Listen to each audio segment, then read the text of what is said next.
Hello, everybody. Thank you for coming to 𝑣𝒓𝒂𝒃. So I'm really happy to have everybody here. Emma Lipp, Daniel Chavez, David Rothschild, and Cody Curtis. 𝑣𝒓𝒂𝒃 is intended to be a venue for people to share stories, perspectives, and the more you do that, the more it comes to life. And that's why it kind of has that apostrophe, because it's a place and it has a personality, and we get to define what that means. And so I think this, thanks to Elaine too for facilitating this, because when we bring a lot of perspectives to something, the heat turns up and it's cool. So I invite everybody to do that and contribute their perspectives. I see it almost like a therapeutic container a little bit, because we all kind of think we know what community is or what our role in it is, but when you get people together, it comes to life in this magical way. I don't know any other way to explain it. I'm going to give it to you, Kim. Hi, everyone. I am Kim Jones, and I am collaborating with a lot of great friends and a lot of people that I respect on this event series, The Future Collective. Nonprofits and philanthropy is really just one tool we have in our community getting at these really complex issues. And this series is inviting more people, younger people, into thinking about and just kind of asking the right questions and paying attention to these issues. We're not here to hand you any answers. We don't really have them. We're thinking about, long horizon solutions and kind of activating and bringing ourselves to these issues. So I would like to introduce our moderator, who's really Elaine Chukan Brown, who is a global educator and an author and a really incredible person and honor to work with, that you're putting your attention here locally in this effort, is really playing two roles tonight, both as moderator, helping everyone's point of view come to this audience, and also recently published a book called 𝑬𝒓𝒂𝒃𝒍𝒆 of California that really takes a historical lens on labor, on wine is really an entry point to looking at our whole community, and just has a lot to offer also as a sort of fifth panelist. So it's sort of playing two roles in that tonight. So thank you. I want to start by pointing out something really simple. I just quickly glance around the room and just skim who's here. I don't see heads moving. I'm literally asking you, glance around the room. I want to point out something that once it's said will be obvious, but that we overlook regularly. There are no farm laborers here. Okay? No, there are. I was about to explain. There are people that do farming work, and there are really important. Again, we're talking about food contribution. Growing food, growing vines is also a means of agriculture, right? And we have people here that do hands-on work. But when we're talking about labor in a broad sense in the state of California, and in fact the entire West Coast, we're talking about very particular groups of people who historically have come from all over the world, and today primarily come from Mexico or are Mexican American, okay? And what I'm pointing out is no disregard for the people who are doing farming here. Oh, okay. I thought you were like, what? Okay, sorry. I want to make sure we all recognize that we're talking about labor, but when we talk about labor in an agricultural context in California, the people we're talking about are not in this room. Correct. I'm going to explain why that is and what the framing of this conversation is that makes that make a little more sense in a minute. But first, I want to ask each of you to just briefly give a sense of what your business is, kind of key points about the business value, and who kind of who you're working with, what your role is, who you're working with, what your business is. Emma, do you want to start? Sure. My name is Emma Lipp, and I have 2 restaurants, Valley, which is right around the corner, and Valley Swim Club on the west side of town. I consider Valley to be both a wine-focused, but mostly for me, as I run the kitchen, a produce-focused restaurant. And our other restaurant is sort of this is a silly phrase, but a protein-focused restaurant, both in the local senses. We work with local farms, and that informs our menu at Valley, and we work with local ranchers and fishermen at Swim Club, and that informs that menu. Our staff in the kitchen at both of our restaurants, Swim Club is 100% Mexican, and Valley is all but one. So in the context of hospitality and in labor, in solidarity with this lineup, that is also who we are.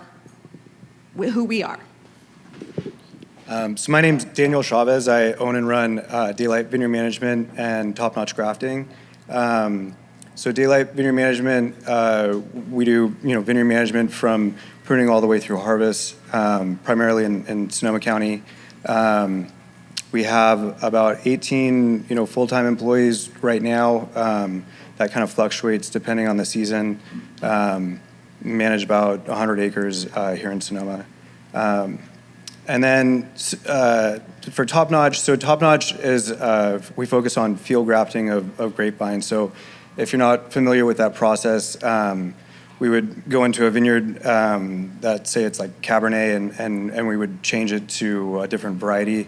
So that's part of the business. And then the other half is people will plant an entire vineyard to just rootstock, and then we'll field graft that to whatever variety they want. So with that, we kind of work in Napa, Sonoma, and Mendocino, and work with kind of all sorts of clients, from backyard people up to very substantial players in the wine world. So yeah, that's kind of a broad scope of what we do. My name is David Rothschild. I also run a vineyard management company called Los Paisanos. We farm 60 acres of grapes and 10 acres of olives. I also have a small wine and olive oil label called 𝑨𝒓𝒂𝒃𝒍𝒆. Paisanos is what we farm. Vivas is what we produce. I have 8 full-time employees. I've been running this business for about 5 years. I have exclusively worked with Latino farm laborers. I've hired my first white guy this year. I work at Paul's Produce. Paul's been growing vegetables for going on 40 years in the valley. It's a diversified vegetable farm of about 10 acres, growing most of the things you might imagine at a farmer's market stand, but largely focused on lettuce production. We've got like 5 people plus Paul, Mexican, Guatemalan, and a couple white people, including myself. Okay, so let's just reflect on the kinds of businesses we heard, right? And the role, each of you are in some sense supervising, and some of you also own the businesses you're talking about today. Okay, so again, we're talking about labor, and why in the world are the laborers not here, right? Okay, so if you think of this conversation as at the core, there are the actual farm workers, the farm laborers. And that's what we're trying to get at today, right? But I'm going to say something really blatant, and that I can say from experience, okay? Because I grew up actually commercial fishing for salmon, 4th generation indigenous commercial fisherman with my great-grandparents, my grandparents, my parents, myself, my cousins, my aunties, lots of people. My kid went on to become 5th generation. The point is, this is harvest work. It is seasonal harvest work. And there's a kind of tactile, visceral, personal understanding of what labor in that sense means that you only really get from doing it. So this is the blatant part. For the most part, this room is not ready to listen to laborers and actually grasp what they're telling us, because the way of life is so different. And again, if you already don't understand what it means to do seasonal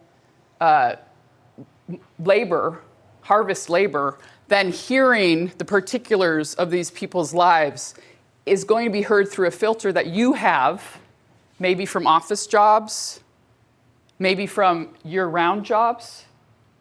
But notice the filter is completely different. Okay, so let's step back again. So we have, in the core, in the conversation like this, we're talking about the actual laborers. In this case, agricultural workers, right? Then around, if you think of it as a series of circles, the next circle would be employers. Likely owners, but really who's contact with, has contact with the laborers, their employers, their supervisors. In this case, we have 4 examples of business types that are that kind of bridge, that outer circle. None of these people would count as the farm laborers that we're trying to get a handle on understanding, right? But they all are all in the second circle of supervisors, employers. But we also have, in an interesting way, a third circle, which is like the community support businesses, which Emma is also part of, right? Because of buying produce locally, well, who's growing the produce? Well, a supervisor and the farm team, the farm laborers.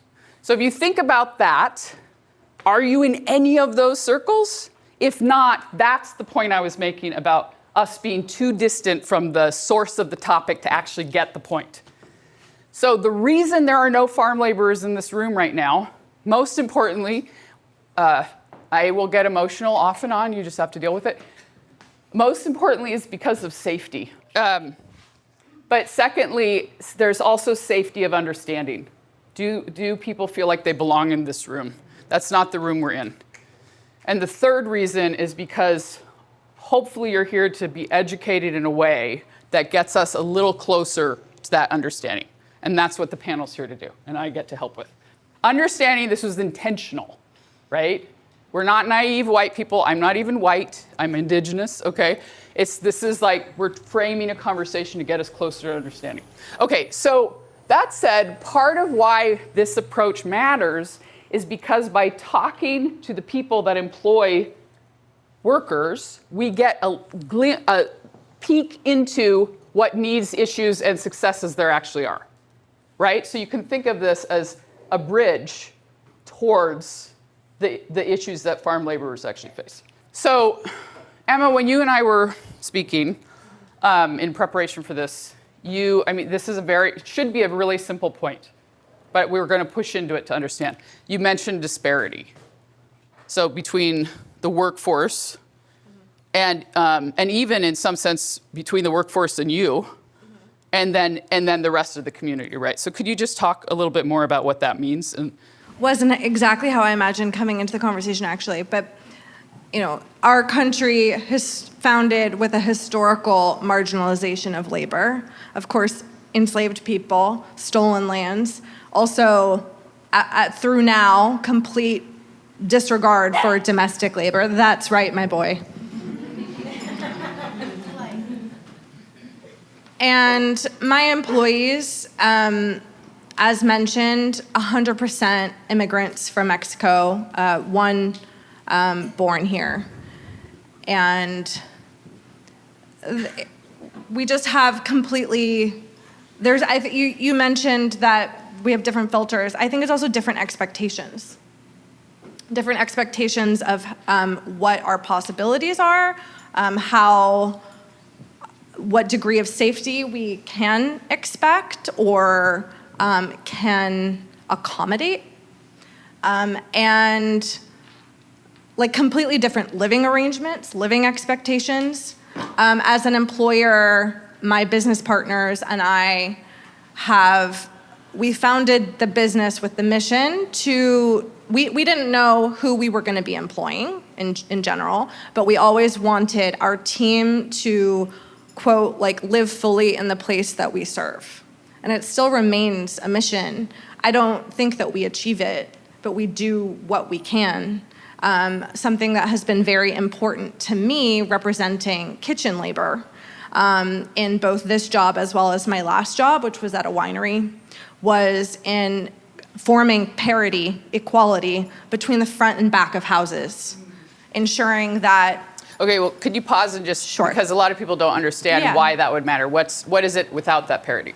Historically, waiters, servers, have made a considerable amount more money than kitchen workers, than cooks. And there have been various justifications.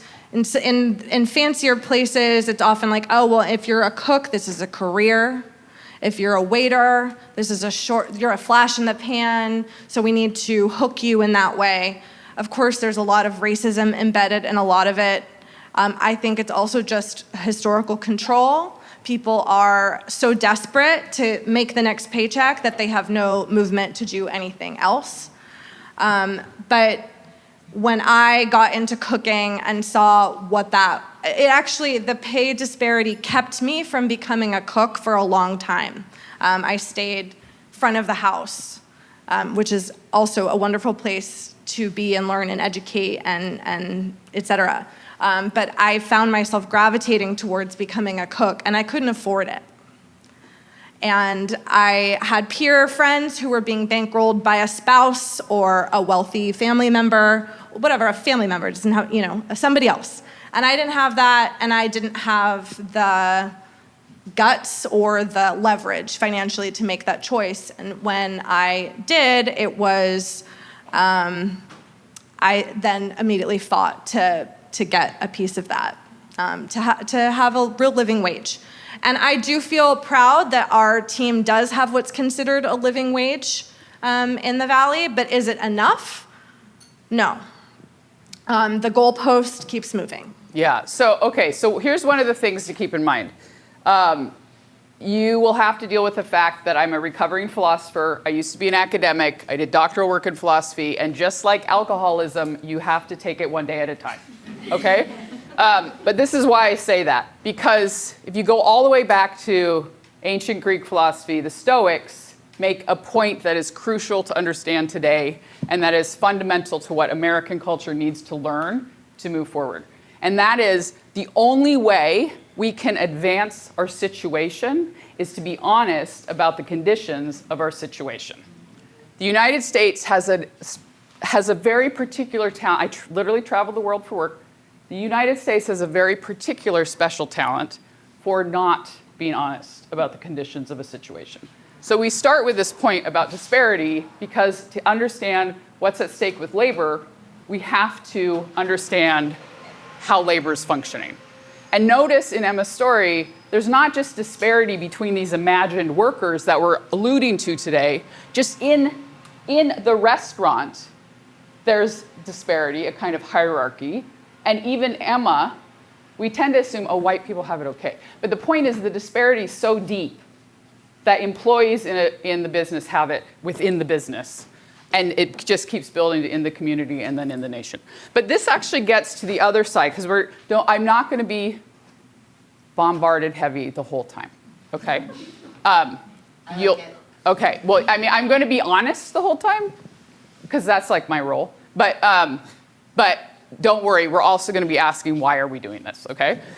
So with that in mind, Cody, one of the things that's an interesting counterpoint to disparity is something you brought up, which is this idea of belonging. And notice I mentioned who's going to feel like they belong in this room. So could you just speak to that idea? Like in Sonoma County, in Sonoma Valley, we have this particular situation where a certain class of people own land. Landowners in any community in the United States make the decisions for that community. So we have landowners and we have business owners, some big, some local like these. And and then down the chain, we have laborers, okay? So how does belonging connect or serve as a counterpoint to disparity, and why should we even care? Well, I guess thinking about this series and labor and how it connects to all these aspects of community, like for me, the kind of the core concept of community is belonging. It's like you belong to a community. In a way, a community is defined by who belongs to it, and there's a lot of discussions about that. And I guess related to work, there is something a little different about the small produce farm world, and probably because it's such a marginal sector compared to other aspects of the economy, where there's a lot of the workers tend to be, at least here, Mexican or kind of the labor that Elaine's described, and also idealistic young people who want to do that kind of work. And I think the motivation behind that is there's something really simple and that feels really good about growing food that someone you live with is going to eat. And there's that kind of a connective tissue that emerges through work when there's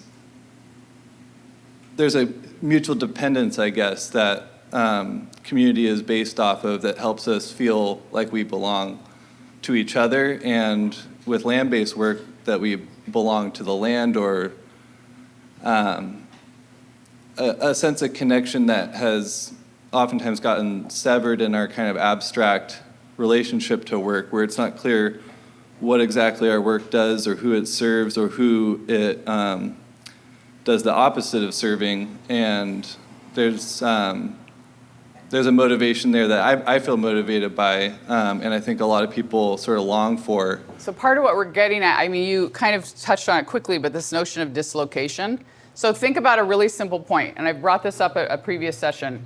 How often do you buy things with cash? Anybody? Who's used cash in the last week? Anyone? 2, 3, 4? Okay, like just over a handful of people. But this is why that matters. When you use cash, you have a physical commodity that you give to someone in the community, and it stays in the community. The whole rest of us use Venmo, Apple Pay, credit cards. These are all virtual forms of money that we don't even know where the money is, right? Because most of us now interact with our bank accounts virtually too. Where is it even located? Back in the day, there was actual gold in the bank, right? We knew where the money was. We have no idea where the money is. We have no idea who the money goes to. We have no idea who gets the tax benefits, This is a kind of dislocation.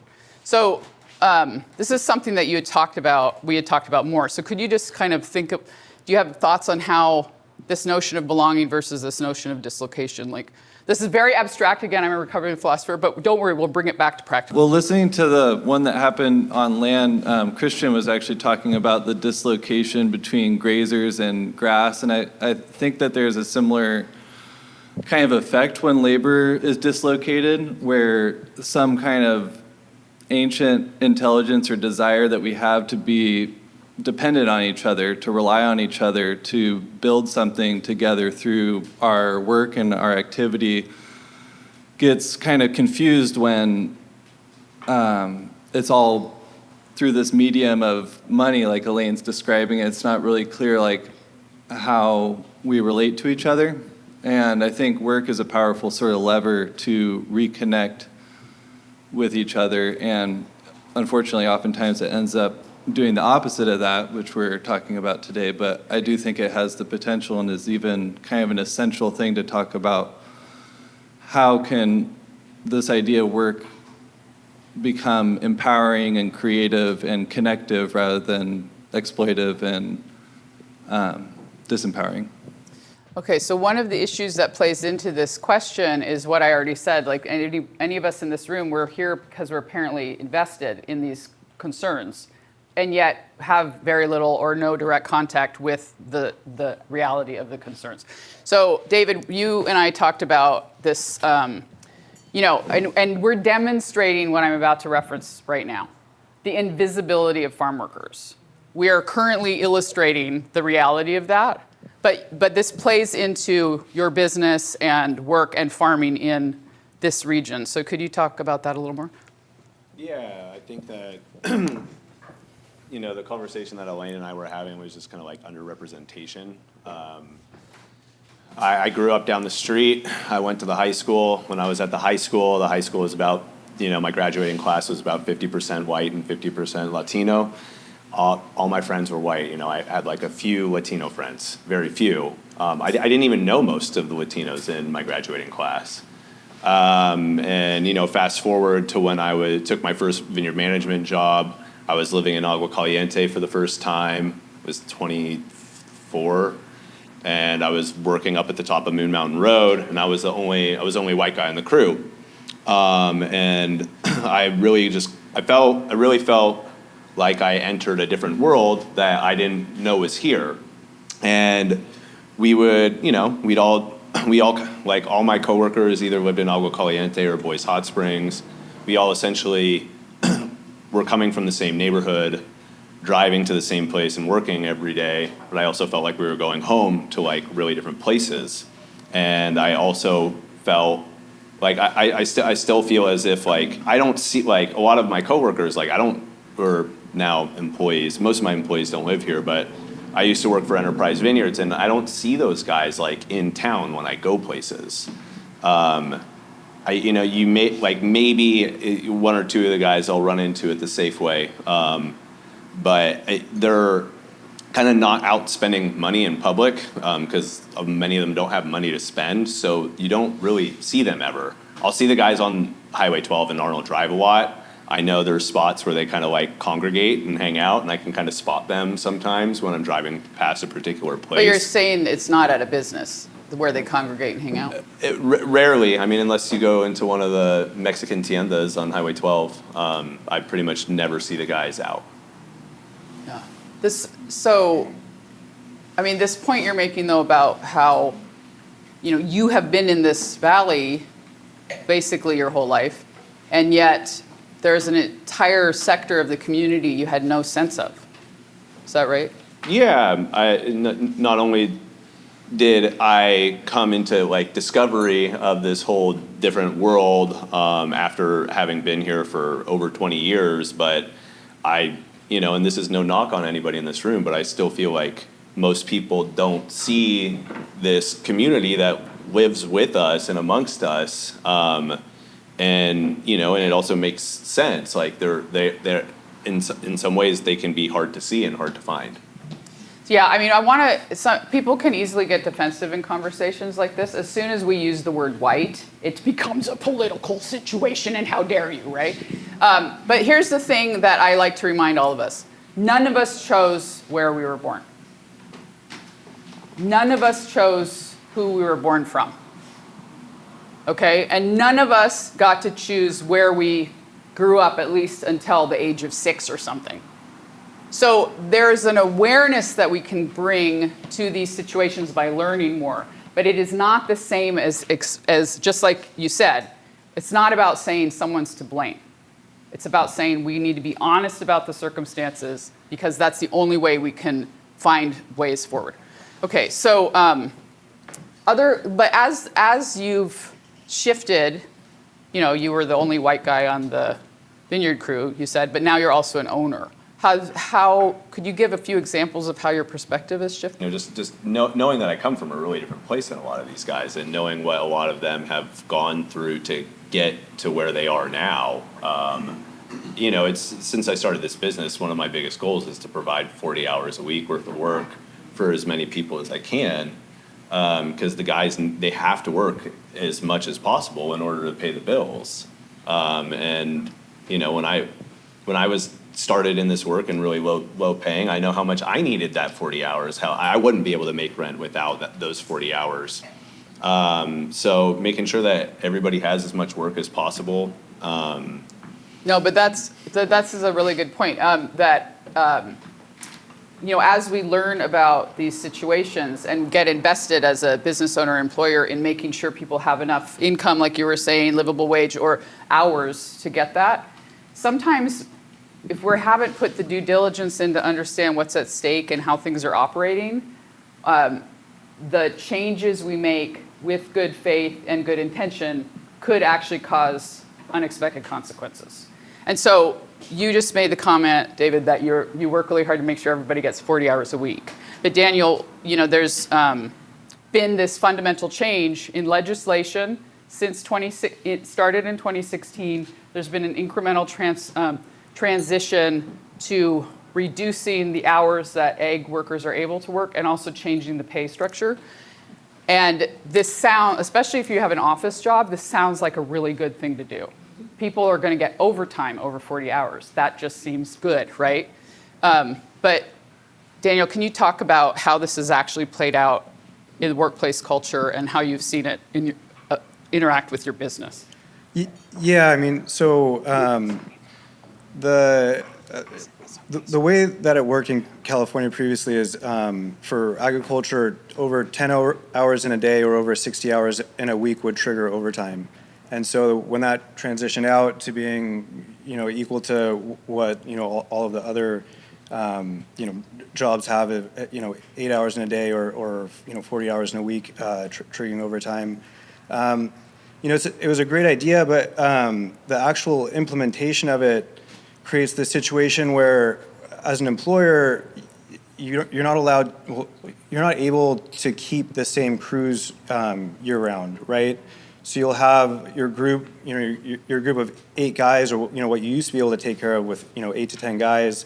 What we would do in the past is, we would prune, and during that time, if you could get through pruning, where the guys are getting 35, 40 hours a week, then you'd be fine for the rest of the season, because as you get busier, then you just add more time onto the end of the day. So you go up to 10-hour days, and you start working Saturdays, and that's just kind of the nature of the business. Is there's a seasonality to it, and so a couple of pieces to that are it makes it so that you don't have this year-round crew anymore.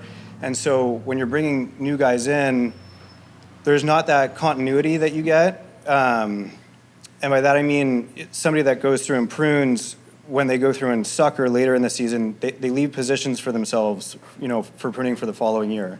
And I'm going to pause you just real quick, because if somebody hasn't seen a vine before, they might not know what you meant by positions. So could you just quickly explain? Right. So on a grapevine, as it grows, there's positions that are fruitful. We want to keep those.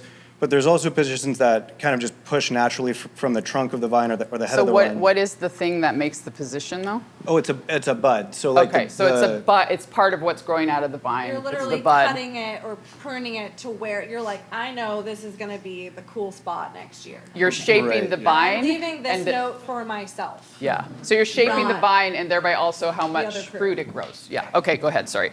And so when you have other crews come in, they can make these mistakes really, but they don't have to deal with the consequences of them.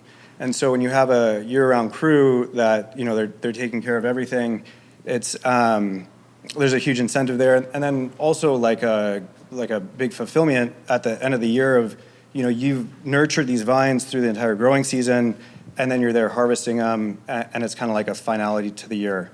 But if you're bringing in crews, like what we'll do, we bring in maybe 8 guys to ramp up during the growing season, but we also bring in external crews during harvest or on Saturdays to kind of fill in when we get behind. So it's I think it's a little bit demoralizing to a crew to show up to a vineyard and you've got a whole crew of 8 guys that are going to help pick out this place, but they're essentially stealing money from the guys that have been working all season.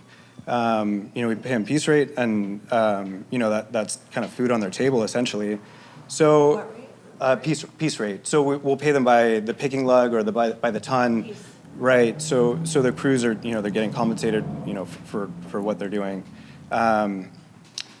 So yeah, and like another part to that Elaine and I talked about too was when we bring in these external crews. Say there's an accident, right? Say someone needs to file a workers' comp claim. That person really has only been working for us for a handful of hours, even though they're filling in the rest of that work, at a different company. That workers' comp claim would be fulfilled at, they would take care of the actual injury, but the compensation that they would get for the time loss would be based on the amount of time that they worked for me, and not for the actual time that they're working in this industry. So, I guess the main point here is, the idea of paying overtime. Like, I would love to pay all my guys overtime, for those hours above, 40 and the 60 that, that we had been doing before. But the reality of it is, at the end of the year, their take-home pay has been decreased because of this new legislation. And so, if the point of it was to increase the pay that people were making, that really wasn't accomplished. David, do you want to talk about how this shows up in your company too?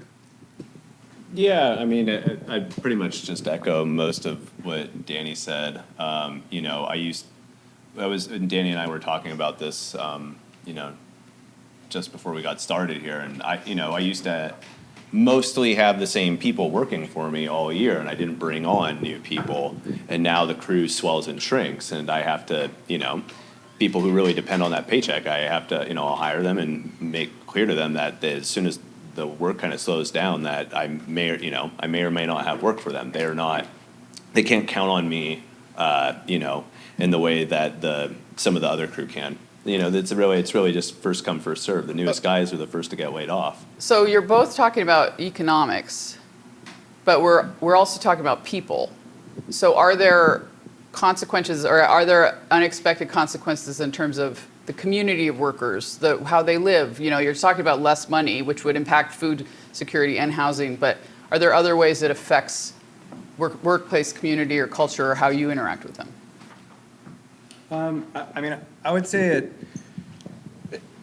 it sort of disincentivizes the estate model of wine production, right? So, like an estate, you would be able to employ a set number of workers and then keep them busy all through the whole season.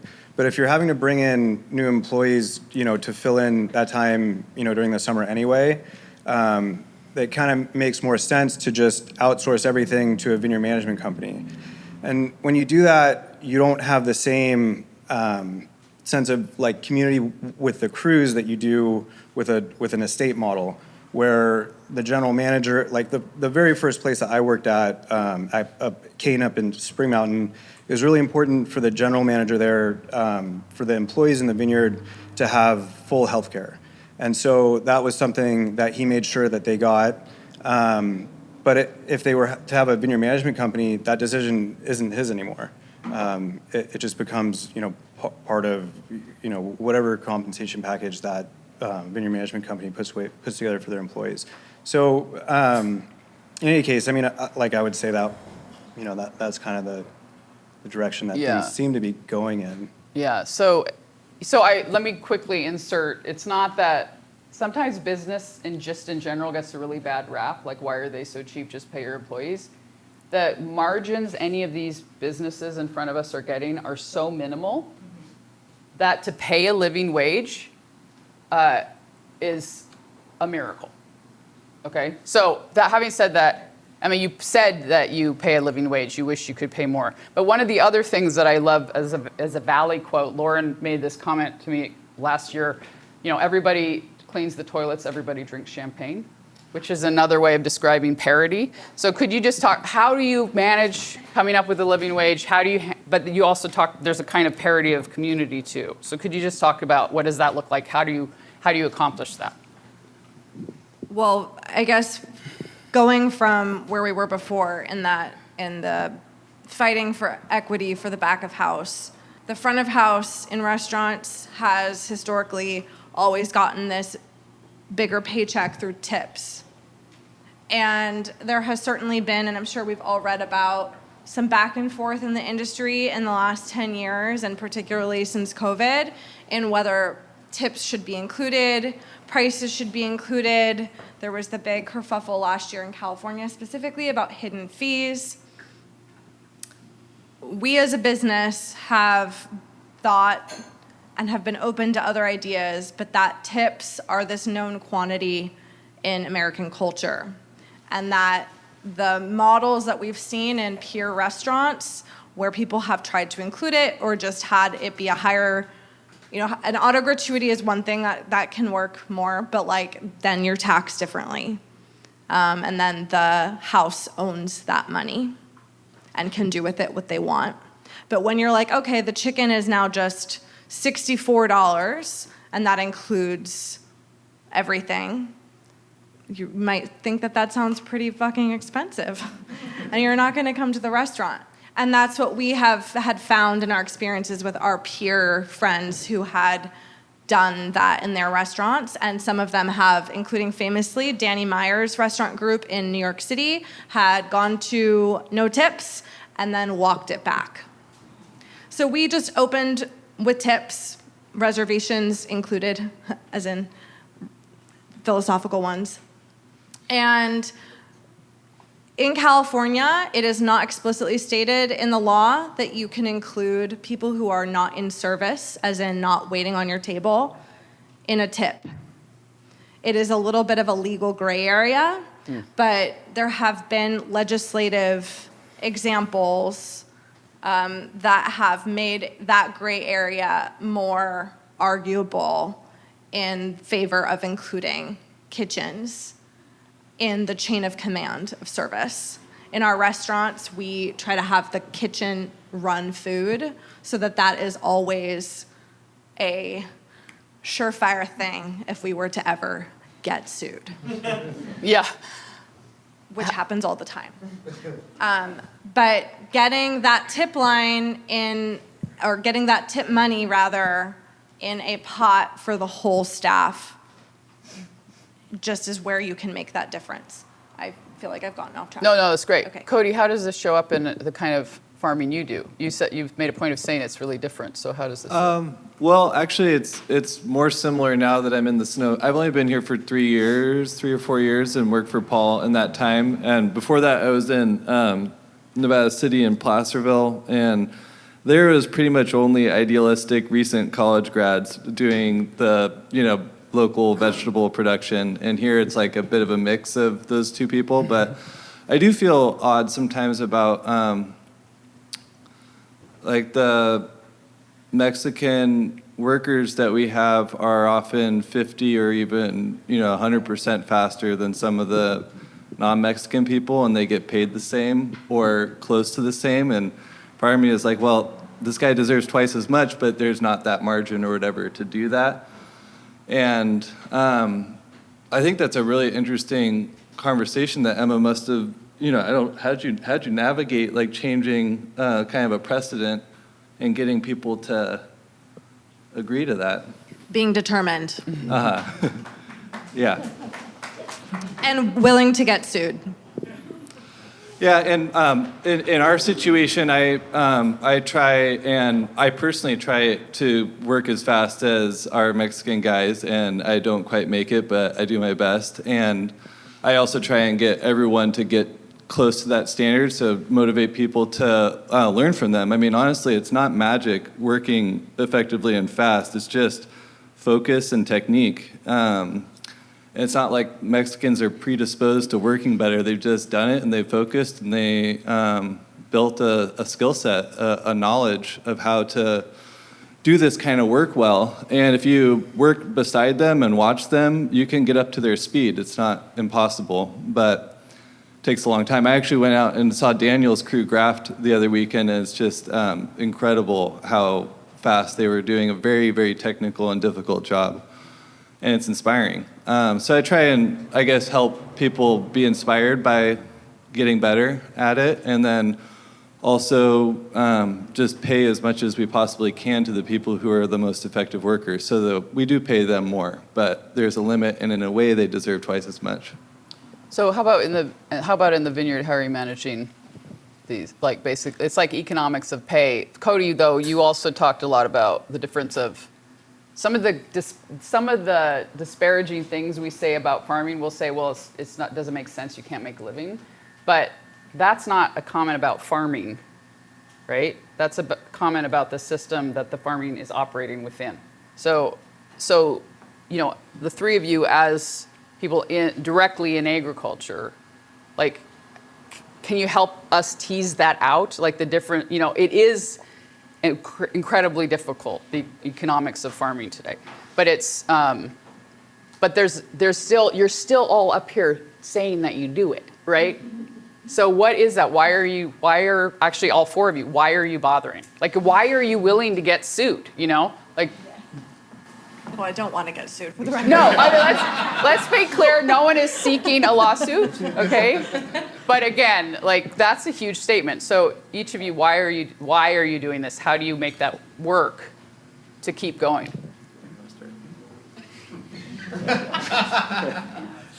Okay, I want to point out, though, when David and I talked before all this to get ready, I had to ask him that question 5 times before he finally gave me an answer. He kept being like, well, the fruit tree over here does the blah, and like wandering everywhere except to the answer. But he did actually give me one, so. I tried my hardest not to. I took 3 years off of farming in my early mid-20s. It was probably the best thing I ever did. I didn't find anything else that I liked more. It's the thing that I'm the most passionate about. I care so much about it. My path to farming was more on the path of like being a young, bright-eyed, idealistic college student who wanted to, grow organic vegetables and save the world. But it was really motivated from a place of environmental sustainability. And, my goal, aside from the humanistic aspect of that we're talking about, like a huge goal of with my company is to create a business that, and a proof of concept that there can be a more sustainable future and that it's profitable. And in order to take care of my employees, I have to make money. So I want to farm organic grapes and olives and hopefully some other things, because farming grapes gets a little boring sometimes. And I want to do it in the most environmentally conscious way, and I want to prove that that's possible and inspire other people to do that. And I want to make money doing it, and I want to share the wealth. You also said, though, you added the olives not because you wanted to, but to make the business work, right? Yeah, the first time I ever worked in an olive orchard, we had just finished. I had my first 2 employees, and we didn't have shit to do. And I was like, how am I going to keep these guys busy for the next few weeks? And one of the neighbors to one of the vineyards had an acre of olives, and I asked him if we could prune the olives. And I had never done it before. I asked a Latino guy who I know who prunes olives to teach me and my crew how to do it, and we started pruning olive orchards, and then we started harvesting olive orchards. And through doing that, it usually adds about 2 weeks in the beginning of the year for pruning, and then 2 weeks at the end of the year for harvest, which gives me an extra month of the year where I can employ people. Yeah. Daniel, how about you? How are you working this out, and why are you still doing it? I would say it was essentially like one foot in front of the other, and then you kind of find yourself in this situation for running, kind of like 2 companies and that, a fair amount of employees. But it's really fulfilling. That's kind of the thing is like, day to day, like I'm doing incredibly different things every single day. And it's, there's like a value there, like the grafting too is something where it's somewhat of a mystery even to people that are well versed in viticulture and so there's a pride there with the crew and with me too. So show up to the vineyards and it's great to show up with like 15 guys and knock out like acres and acres of it's very tangible kind of what you're doing from day to day. And so the money part of it, we make enough to support our family and live comfortably. I think the capital that I've got in the vineyard management company, if reallocated to just standard stocks, I'd probably be making more money that way, honestly. But it's great. I really enjoy it. So life isn't all about making money at every single step. But as a company, you have to be profitable, right? And you have to be competitive with other companies out there. You can't just like subsidize, for example, paying your guys overtime or something like that and just stop passing that along. So that's my aim. I love the comment you made, though, that it's actually fulfilling work. Right. Because I think in the U.S. context, we tend to assume farm labor is just grunt work, but you're describing it as fulfilling. Yeah. But also agriculture is like a billion dollar industry in this country. It's just not allocated correctly. Like we need to reallocate who gets subsidies for agriculture, who owns the land in this community as well, and who has access to it. And I think profit is one thing. We all need to stay in business, and people need to be making enough money. But like there is actually enough money in agriculture in this country. It's just not flowing in the right directions at all. Cody, you've talked about this a lot too. So I started like David as a bright-eyed idealist, and then it kind of just accidentally became a career, largely thanks to Paul, because he really kicks ass at what he does, and we make enough to support people, I think, reasonably well, and we're super efficient at growing food, and there's demand for healthy food that's produced locally. And I absolutely think that local food production doesn't have to permanently be a marginal luxury product, but could grow into a substantial part of what agriculture means in the Sonoma Valley. And honestly, I don't think it's about our efficiency, at least not at Paul's Produce, but about kind of cost of living or just the total equation of how one can stay here or live here. And I really like a point that Saskia made about this vineyard manager that works at her estate vineyard that has worked there for 30 years and lives in Santa Rosa, and how he would really love to just live where he works. And that's that kind of connective tissue that I was talking about with belonging, that when you step back and get rid of the kind of abstract ideas about economy and real estate prices and stuff, it just doesn't make sense that people couldn't live where they work. And I think the community is impoverished by that fact that a lot of the work that happens here is done by people. It's socially impoverished by the fact that they can't live here and be, they're invisible, as David said. And I don't think that's a problem. I don't think it's something like inherent about agriculture that it has to be kind of create, economically marginal people. It's in a way, it's like the most valuable thing that you can produce. So I think that's something that we should think about as a community, and we can do it. I mean, we can change it. We're in charge, right? But how do we change it, right? Like we said, Kim started at the beginning, like, we're not going to give you the answers. The point is, like, we're building a base for understanding what's at stake and how this all functions and why it upsets us sometimes. So we can't answer all this in an hour and a half panel. But even that said, like, what are tangible right now things, but also dream things? Like what can we as a community do, or how can we better support your business to make it possible? But then also, what, like, long term, what needs to change? I'm going to start by saying that one of the focus points that I have for my work is, as Aaron introduced this panel, in storytelling. And sometimes it's very explicit for me, and sometimes it's just totally natural and not deliberate. But in choosing to focus our menus as what actually grows here, what is actually from here, and also not limiting the palette of that to be what has been considered Eurocentric, wine-friendly food, Sonoma food. We are creating room for more cultural consciousness of what should be here, what can be here, what we desire, what we crave, what goes with wine, what the identity of Sonoma is.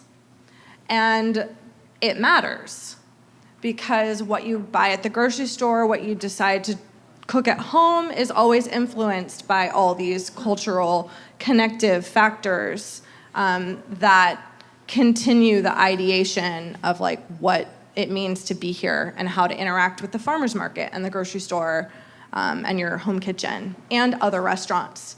Because when you go into another restaurant, then you might be like, well, why the hell do you have Brussels sprouts in July? It doesn't belong. Or, oh, why do you have butternut squash? Oh, well, the farm still had some. Okay, that's a good reason. Both things can be true. So shaping that vision, like, gives, like, a sexiness to the sort of more boring cultural, like, structural aspects of the work that needs done. The second thing that I think is, like, a tangible thing is something like Lucy brought up after the last panel, which was discussion of vineyards that are going to be decommissioned in the next years. because of the big changes in the wine industry and climate change. And I think it's a really important, tangible thing for our community to think about that when land is actually coming available, how we would all like it to be shaped. And some of that land is owned already by locals, and it's an easier part of a conversation. But a lot of when we're driving up Highway 12, those properties are not owned by locals. And we may need to work together in a really strong way and unite with our representatives and to create tax incentives for those corporations to relinquish that land and get creative and also demand it. One of the things I want to clarify too that Emma's pointing out is we're not actually talking about taking away things we love, right? I think when we have these conversations and we say, oh, well, these things need to change, it's really easy to think, you don't want me to have this thing I love. Or I'm so used to Sonoma being full of vineyards, it's not going to look right if we pull them out. The truth is, though, they're globally, across every wine region in the world right now, vines are being pulled. And the upside of that is that people are focusing in on the sites that have consistently done well at growing vines and opening up, as you were saying, land to the possibility of it being best used in the way it would be best used. In Sonoma County right now, we have a lot of land that actually could possibly do better with produce. We also have a lot of Pinot land that could probably do better with Syrah. I'm just saying. But the point is, when we're focused only on economy, we are not thinking in those terms. Well, it could even still be a vineyard, farmed by a local person who gets a long-term lease on it. It's not that it has to just be a total use change, but that it's bringing that investment back into the community, and only for things that are no longer being viewed by the market as valuable. Well, because another way to put this too is you're building your ecosystem. The community is your ecosystem, right? And so I think, again, when people talk about these fundamental changes at this scale, there's this presumption that we're demanding austerity, impoverishment, I have to give up all my stuff so someone else can have some of it. But we're not talking about that. You're talking about reinvesting in a way that we didn't think of. And I want to remind us, the high proportion of vineyard land that we have now in Sonoma County, we didn't have this degree of vineyard to other ag land until, honestly, 15, 18 years ago. Is anybody here under 15 or 18 years of age? Okay, so guess what? In our lifetimes, we did totally different stuff with land here. Other types of ag that serve the community in a different way.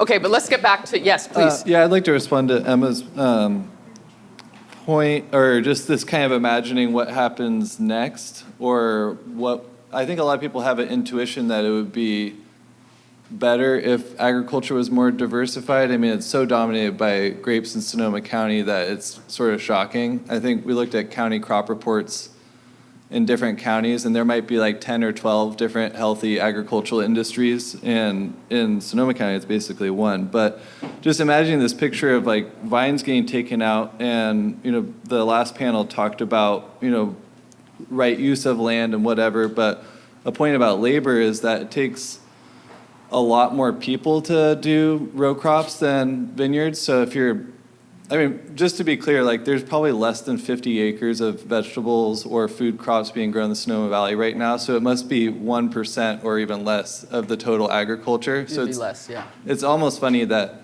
we're even talking about it, because if you're looking at the labor force, it's just a tiny sliver to the point of being insignificant. But I think people have this idea that maybe it would be better if there was other kinds of industries. But at Paul's Produce, we absolutely have the markets and the techniques and the ability and the way to double, triple, or more our business. And we're constrained mostly by the availability of labor and the availability of secure land tenure. Maybe the land tenure would change, but then it takes at least 5 or 6 people to run a 10-acre farm full-time.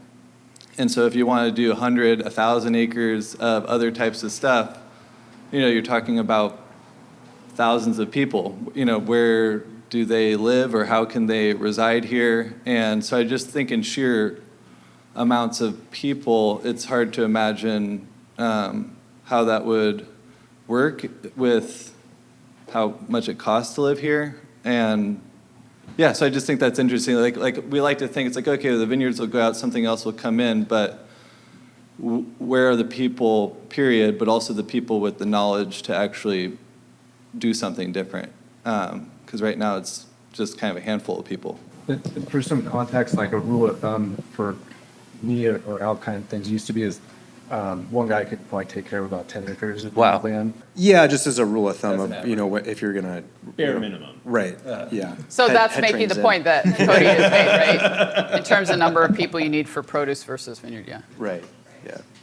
Yeah, and the main constraint specifically is that when we Paul and I sometimes talk about like maybe we should expand. It's like, well, okay, where is someone going to live? And that's usually negotiated through community connections. That's how Lucy and I found a place to live. Is Paul and Candy basically set us up with a rental from a friend who had an extra house, and that's kind of how it works more or less now. Because if you just go post on Craigslist, come work for us at $20 an hour, and just send them off into the wilderness to find a house here, it's not going to happen. How about with vineyards, from the vineyard perspective, grafting or farming? Like what are things that could help now? And also what would the best kind of adjustments be long term? Yeah, I mean, I think for my kind of scale of operation, just like having a resource that I can send employees to if they have questions. I mean, there's certain limits to what I can do as an employer, as far as helping my guys out with stuff. And I mean, it even relates to kind of work things like our retirement program is not the easiest thing to navigate. And, having somebody available that I could send them to that could devote, an hour or two to actually get them set up with that would really be a huge help. And you multiply that across like all of the little things that come up, and it would be like that's a very tangible thing. Could I pause you really quick though? Yeah. Okay, so notice how we have an idea, and there's a bunch of people in the room that actually make things happen. I'm just saying, but this is a really straightforward idea, because I think you're also saying it would be too expensive for you as a small business to have a person only employed to do this, right? Right, And correct. probably only one person couldn't actually manage the workload. Yeah, I mean, like right now I've got 35 employees. So if I spend an hour helping each person, that's an entire week. Like I don't have a week. Okay, so notice what a solution got proposed, right? If there is an organization or a business that you could refer your employees to, or even better, that would come on site and invite not just your crew, but like neighboring crews. This is done in the United States, okay? This is completely possible. Have a person in this role go to a specific site and send out a call to neighboring vineyards or whatever, neighboring businesses, so that their employees can also come. And then it's set up for like benefits day or whatever that is. And that person specializes in just talking people through how do you get your retirement? How do you get your check, right? How do you get healthcare? All of the things. And it might be that person or that organization still says, oh, actually go, for this thing, you have to but with these people. See, like there would be chains of reference, but that's still increasing the functionality of supporting our agricultural laborers and our hospitality laborers too, right? Okay. Does that sound like what you're describing? Yeah. Okay, so I'm just saying there's a bunch of people in the room who's seriously focused on creating community change through new employees and organizations that solve intermediary issues like this. And we have a really specific idea. Oh, that's great. Okay, but what about you? Thoughts on what could help now, but also in the long term? I mean, I don't think I have anything too great to offer, but I mean, housing would be awesome. That might actually be the greatest thing to offer. Yeah.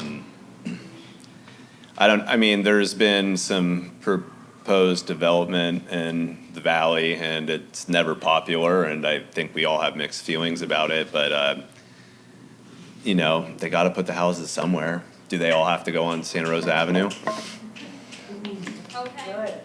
Well, and if we're bringing together the different points you all are making, if vineyards are being pulled and there's new land, but maybe it's not right for lettuce, you might grow houses on it, you know. Yeah. So I'm going to put you on the spot, and you can say that you don't have anything to add, Melissa, but just because this connects to some of the stuff that we did talk about last time and that I know you're really passionate about too. So again, from the farming perspective, produce, do you have anything else that you would add that is needed or that would help in the short term and also ideally in the long term? So Melissa Buckland, just so you know. I mean, I agree with David, like, housing is our #1 biggest problem. And I think that's why we have the type of labor shortage that can't support produce farming in this valley, is that there's not enough affordable places for people to live. And vineyard work pays better than produce work generally, as far as I understand. And there's great land, and there's water, and there's fabulous resources here, but there's not enough places for people to live. And I think, you know, we're really close to the SDC, which is in a lot of Can you say what that is, though? for the people? Sonoma Developmental Center, which is the abandoned state hospital in Glen Ellen. And there's been a lot of talk about trying to develop it into housing, and like you were talking about mixed feelings about development, and like you were talking about houses have to go somewhere. And there's kind of this idea, I think, in Sonoma that, and everywhere really, that like, well, I don't want that in my backyard.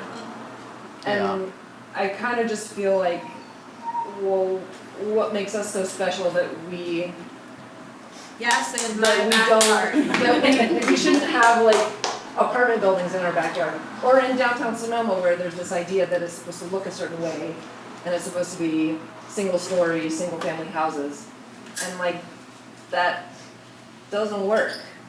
Like, people can't live here and support the type of activities that we need for this to be a long-term, sustainable community in all kinds of industries, not just agriculture or hospitality, but everything. But also we have Please, yeah. so many families that would be content in a single-family home and maybe multiple generations in that home, because there are cultural differences in terms of what people desire, not only expect of their living situation. But those, you know, immigrant families don't have usually typically access to that generational money that has allowed people of my generation to purchase houses, and most people of my generation who don't have access to that to still be renting. But we have a very aged population in this community of people who own homes, multiple homes, and it would be great to keep those homes in this community for people who are living and serving this community. But of course, if you are somebody whose family, you know, you have a family member who passes away, you want that market money, you want that whatever sale from that house is, you know, this is what so many people depend on, is that sale. So how do we meet that economic deficit, that burden, to be So able to how do we change legislation, policy, and Yeah. local practices in a so way it's that easier to keep doesn't land? punish people, Right. doesn't take away from people, but also rewards our community by keeping housing stock available for people in the community. And we theoretically have the power to get creative about that. Cody, it seemed like you wanted to respond. Yeah, I was just connecting what Emma said to some of the themes that came up in the previous discussion on land, where land and water, like the health of water and the appropriate use of land, was like emerging theme of talking about as a commons, as like kind of a collective asset of people who live here. And I kind of see housing as, it's like the most private thing, like people own their houses and they live in that, but in a way the housing writ large is a commons, where what we can do here is limited by the extent to which we can shelter people. And the thing that is like the basic functions of community, if you can't get real naive and step out of, you know, how economics work and all that, is that a community shelters its people and it feeds its people and it protects its people. And all three of those things are under assault in different ways, or are kind of weirdly difficult. It's like, why is it difficult? I mean, we have so many resources, we have so much talent, we have so many people who can do amazing things. And I know the answer is money, but in a way, that's not sufficient. You can't just let go of these basic responsibilities because money. And it's not about even necessarily about rights even, but about flourishing and about like the kind of community that could be realized with the right kind of shelter for people. And I don't know, I like just the idea of getting creative because maybe we need to think about houses as a kind of commons. I love that so much. So two things to point out. I started with the point that people that own the land make the decisions, right? So let's remember that. If you're a landowner, you actually have more voting power through your taxes, through your literal vote, and through your ability to leverage your property as a voice in the community. The other thing that occurred to me, though, from what you're saying is that actually, so if the community, you said, feeds, shelters, and protects itself, each other. But we have consistently described a situation in which the people that provide our food, that serve us in eating establishments, we've pushed them out of living in our community, which means we're saying we don't actually shelter and protect them. They're not part of our community. I just want things. So we've set up labor here in a way that we're taking it for ourselves for what we want without reciprocating the protect, feed, and shelter. Okay, so we have anything else so that Daniel, David, do you want to add, or anybody want to add before we move to questions? No.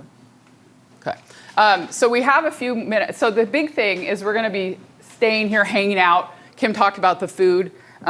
Aaron talked about being awesome. Like, this is a good place to do both, right? And so we're going to keep hanging out, and we can keep having these conversations with each other. But we can also take a few minutes for specific questions right now. Yes, please, go ahead. I'd like to point out something that's super important. And you just mentioned something about housing, us pushing out the farm workers that work here or the service workers that work here out of housing. That is the case, but it is also the case that you push them into substandard housing conditions. For example, the Springs, we've got folks, multi-generational families, in overcrowded housing conditions. Our farm workers are renting garages. They're paying $500 a month to sleep on a couch. When the season ends, if they haven't saved enough money because of financial literacy or lack of financial education, or they've sent 50% of their income back to Mexico, which is how people in Mexico live off the remesas, or the money that's sent from here to Mexico, then they are pushed out of their housing and forced to live in their cars year after year and experience chronic homelessness. That is not a burden on the employer, because the employer is creating job opportunities, and all of these employers here have created job opportunities. And another thing I would like to highlight from an employer perspective, it is their responsibility to create that work. How am I going to get my guys working 40 hours a week? That burden to build out their business, to find more clients, to pay their taxes, to operate the business, to manage it. While farm workers may break their back, business owners break their head. And so you have to think about, you have to think about the stress and the value of that as well, because it isn't like, oh, we just have to pay our farm. It's a mutually beneficial relationship. And I wanted to be clear, for small business owners, it's much harder. Mm-hmm. So scaling is the way that they can be able to increase that profit margin, right? That increase in profit margin will increase their ability to hire more people, create more jobs. But like you were saying, Cody, only in a place where that labor is available and possible, right? Yeah, go ahead. And also, Maria talking over here, maybe I'm always thinking about this, but I think that We can have a conversation about labor in the Sonoma Valley and Mexican Americans without talking about immigration and the issues and emergency surrounding that. Yes, so one of the things that we have made sure is available today is information about how you can contribute to Rapid Response. Rapid Response is a program that's in many, like lots of locations. We have specifically a Sonoma Valley chapter. It is, I spent a bunch of time actually interviewing members of their team to make sure I understood what they're doing, how it works, and so I could share accurate information with you. This red card over here talks about what's possible through Rapid Response. The thing that they ask is that if you're interested in finding out if you want to volunteer, that you do a 2-hour legal observer training. The legal observer training informs you about how Rapid Response works, what they do, what's actually needed, and the reality of immigration issues right now. And then if you realize this is work you want to do, that same 2 hours actually sets you up to then be able to volunteer. There's multiple ways to volunteer. I know Kim and I are both prepared to answer more questions about that if you want to. And there's also other resources that, that you can investigate and help with. The truth is that we all have to be careful. Don't go around publicly naming vineyard workers. Don't go around publicly naming organizations that help vineyard workers. Don't go around naming people who volunteer as a legal observer when a vineyard worker or an agricultural worker or anyone in a questionable immigration status has to go to work or to court or to visit a family member in jail or any of these things, okay? We are in a situation that this truth is it's not new, but the intensity of it is. And this is really hard, and I'm not even doing this work. I'm just talking to people to find out how it works. But several of the people I've interviewed in the last couple of weeks, without prompting, kept saying, no one is safe, nowhere is safe. And again, it's citizens are facing this too, so let's not pretend it's just those people, right? So, but anyway, so please, yes, and we have, again, the resources here to learn about Rapid Response. There are other options as well, and it's crucial in this environment, yeah. Charlie. Because I might be the oldest one in the room, but so I'm 75. So when I moved to Napa in 1972, it was standard for the vineyards to provide housing for the workers. And there was housing.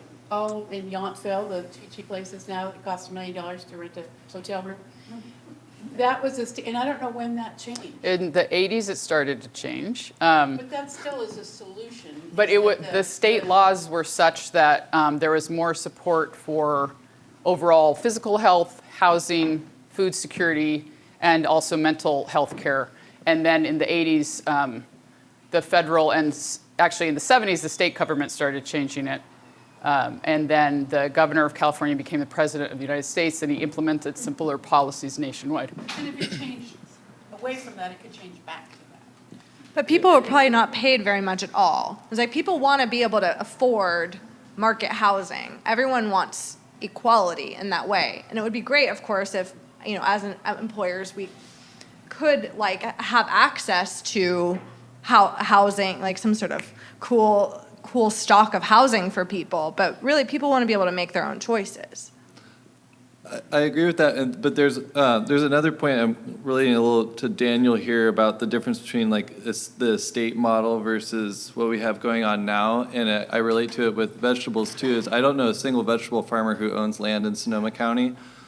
And so even if there was a cool creative thing, actually I know one, but even if there was and they have housing for their workers, and they're willing to do it illegally because it's the right thing to do. That's not really an option for us because we lease land, a lot of other people lease land, and so that's really a discussion with the landowner whether they want to do that, and they're usually not going to want to do that for your business, and I can't imagine that the situation's that much different with Daniel and David if they wanted to provide housing. Well, so the other thing too is that for an estate model, under the new overtime laws, you essentially have to make it affordable to have your permanent crew who has the familiarity. You probably have to put them under salary, and in many, many ways, your cost of employment and work increases at that point. But Angela, you were starting to say I something. just wanted to say that in Napa County, the vineyard owners actually pass the tax on themselves. And the proceeds of that funding go to create farm worker housing. And they also made it possible to use excess land through a different tax scheme to be able to use to build the houses. They have 3 farm worker housing centers in Napa County because the vineyard owners choose to tax themselves. So it's possible. And now the churches are starting to convert their unused parcels into housing in Napa County. That's the thing right now. There's 7 churches working together collectively with the county to provide, it's got to be people that work in Napa County that get to live in that house. That's Cool. great. That's really great.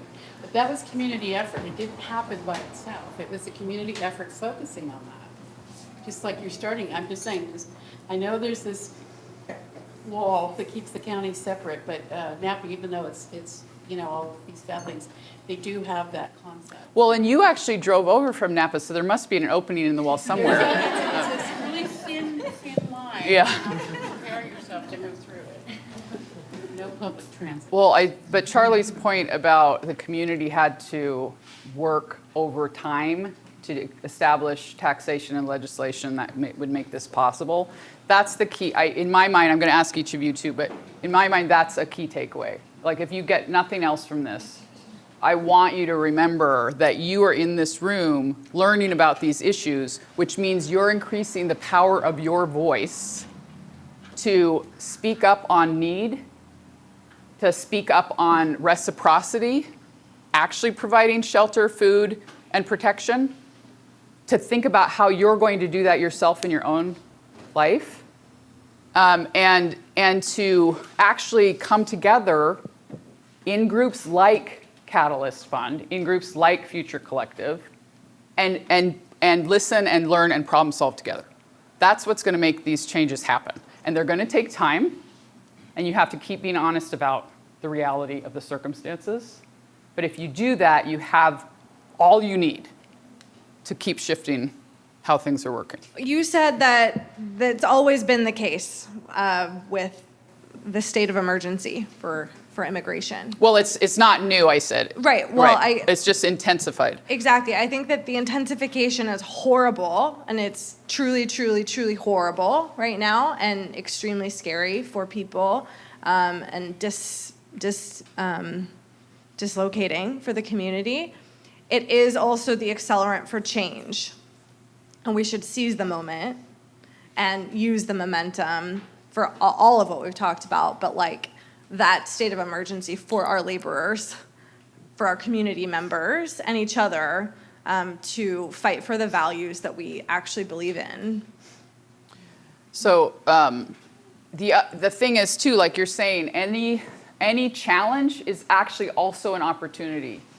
But you have to, and I realize I'm belaboring this, but like, please see how crucial this is. To claim the opportunity to find out what that is, you have to be honest about how it's working now, including how it's going wrong. So, but Emma's also getting at this point that, okay, this intensification actually means the system is really dynamic and changing and less predictable. That's a perfect moment to go in and be like, I want you to go this way. And again, we're the ones that are strengthening our own voice to speak up, to lead, right? We're building leaders with each other. I would kind of, just second that in the awareness part, in that, like, when I have conversations with vineyard owners, it's usually about, quality, value, for them, and then, we'll talk about organics, or we'll talk about moving away from herbicides, but we don't have conversations about labor. And so if that can be incentivized in some way, I think that, it would make businesses, more aware of it, and also, just build it as kind of part of what we're doing a little bit more, and just, having it as a bigger, something that we consider more. What do you mean you don't talk about labor with them? Like, you don't talk about those the quality of the workers' lives, or? Correct, right. Like that's not really part of the conversation. I mean, it's, we talk about costs and that sort of thing, but, in the same way that, like we would talk about organics, and that being really important for a landowner, to have as part of their program, having labor being part of that conversation, I think would be, really, really helpful. Well, for one us. example that, tell me if this would work, is that in that moment, you can do some quick explanation, like again, like let's say ultra premium vineyards, okay, just to, because people have money when they have those. But if you go to them and you say, okay, these are the basic costs for these tasks, because that's why labor is not talked about. You're talking about tasks and cost, right? But then you can say, the truth is, though, I know you're going for blah quality, and that has to improve over time, and these specific tasks the quality only improves incrementally when you have this continuity of crew. And if you're willing to pay this, then I don't know, does that sound relevant? Right, and I think that it's, if that gets communicated to the winery and the winery can pay more for the fruit, then everybody wins, right? And that becomes a story with the wine. The consumer's happier to pay, a markup, based on that. And yeah, I think it's just a hidden thing that nobody is really discussing. And so when the conversation's not there, there's just, not really an incentive to do it. Yeah. David? I'm going to take this one in a different direction. I was speaking with Elaine yesterday about how all of my employees are so grateful to be here, but being here probably wasn't their first choice. Many of them are here because of necessity and have endured a lot of hardship in order to get here. And I'm going to get a little emotional, sorry guys, but I find my employees to be super inspirational. If they can do, the shit that they do, if they can do it, I think, we can do some of these basic things together.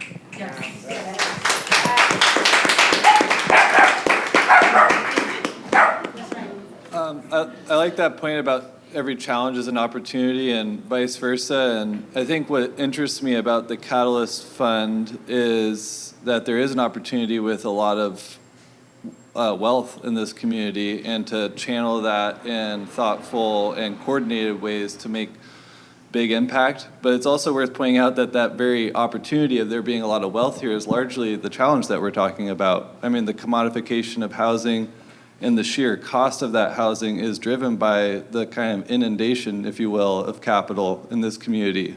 Evaluation. Yeah, and so it's worth pointing out that, like Elaine's talking about, you got to look at the situation for what it is. And if we're talking about philanthropy, we also have to look at the fact that it's that concentration of wealth that, to a large extent, is the systemic problems that we're trying to deal with, or at least it's the symptom of that, or in some way intimately connected with that. But being on the margins of agriculture and food production, I believe in the value of margins and the marginal spaces and marginal people of a community. And I think it's valuable to even try something crazy like a housing cooperative or like a land trust decommodifying housing, if it sets like a kind of a hopeful vision of what could be, or even a testimony against the dominant form of housing. So I think I'm excited to see what kind of crazy ideas are out there and see what kind of resources can get behind them. One of the inspirations for this series with the Future Collective ties directly into the point you were just making, that philanthropy and nonprofits will not solve these issues. Philanthropy and nonprofits are really important, and they're really valuable. And I'm so grateful that we're in a room full of people that grow that side of our community too, but that will not solve the issues we're talking about. It has to be operating in ways where we have better support for individual businesses, that small businesses that can make these choices have the means to afford to, right? That the money can stay in the community because then it builds the community. There's a lot of local, small-scale decisions we can make because now we know more that actually make a difference. So a surprise for you. But I don't think you're surprised that I'm doing that. So I'm going to ask each of you also to one thing you want people to do. Okay? And so here's mine. I have two.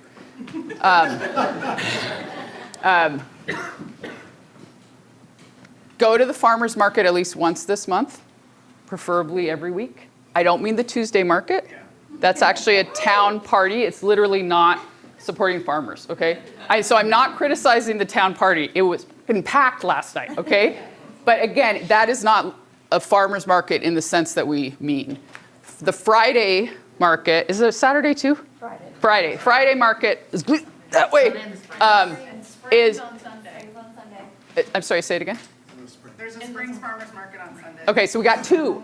So you could go Friday and Sunday every week if you want. But the point is you have to build habits slowly, otherwise you revolt from your own choices. Let's not do that. Go to the farmer's market either Friday or Sunday, at least once in the next month. And here's number 2, use cash. Okay, so each of you, something you want people to do? I want people to go outside and do some physical work and experience the joy and connection of it. I'm going to finish my previous thought and end with what I want you all to do. I think that a lot of my employees are here to create better opportunities for themselves and more specifically for their families and for their kids.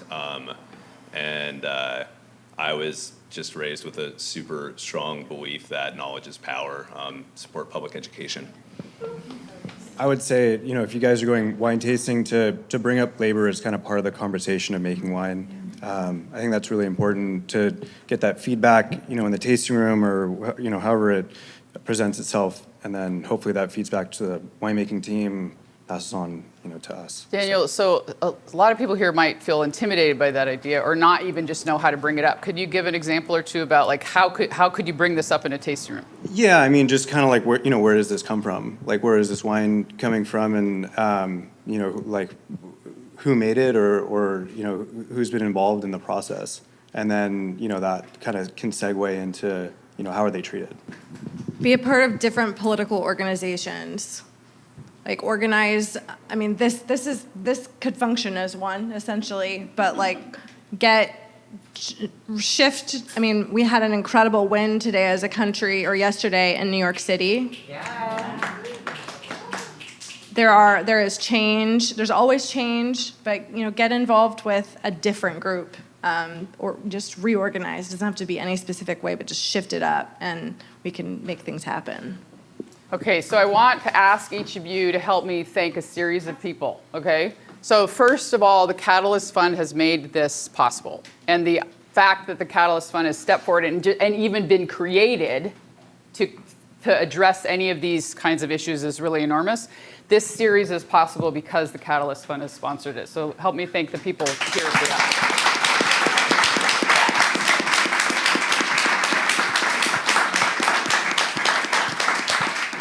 There are multiple events that come from the Future Collective, but this particular series has been established as a collaboration between Future Collective and 𝑑'O₂ And if any of you have not been involved in events, it's hard to imagine how much work goes into events. But if any of you have had to plan a little kid's birthday party, you get a kind of a glimpse, okay?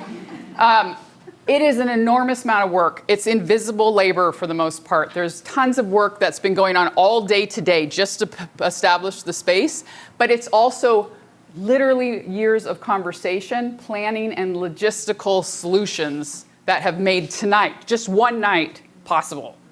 So it's crucial, and I want you actually, this is the third thing I want you to do. When you encounter someone from the Catalyst Fund, 𝑑'O₂ Future Collective, I want you to thank them. If all you do is say thank you, but you make eye contact, okay, that's great. Okay, so help me thank 𝑑'O₂ team and Future Collective team.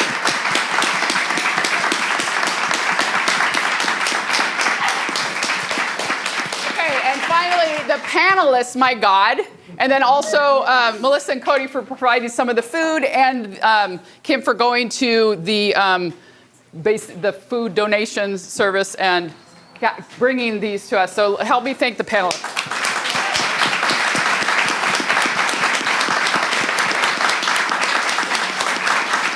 I'm going to say one more thing because I have a mic in my hand still, which is an actionable thing.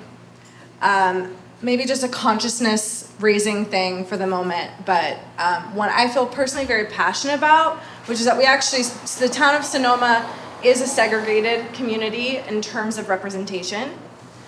And most of the people that we're talking about today, including probably many of us in this room, are not actually able to vote for the town of Sonoma. There is various schools of thought, whether it makes sense to, quote, annex the Springs to be a part of Sonoma, the town of Sonoma, or something different should be created altogether. But the Sonoma Valley, residents of Sonoma Valley need to be able to vote. And I personally believe in annexing the Springs because this is the economic center that most of the residents of Sonoma Valley report to. And we should all be able to have our voices heard.